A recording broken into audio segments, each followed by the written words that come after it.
member of the Senate and member of Parliament, the National Assembly, will be drawing a gross of 621,250 from the current 710,000.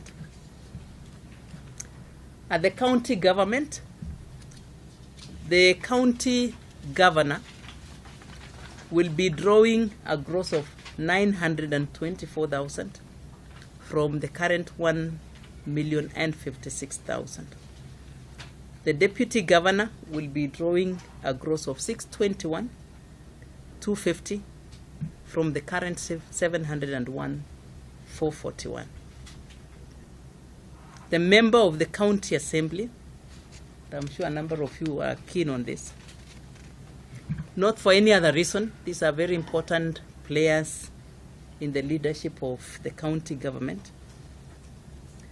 will be drawing a gross of 144,375 from the current 165,000. The commanders of the various forces within the Defense Force, the KDF, and the band group that fall within that group will be at 747,461 from the 854,241.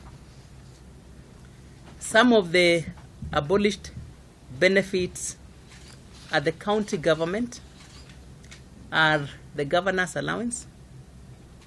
This takes cognizance of the fact that the remuneration paid to the governor takes care of the full responsibility, and therefore there will be no other allowance attached to the position.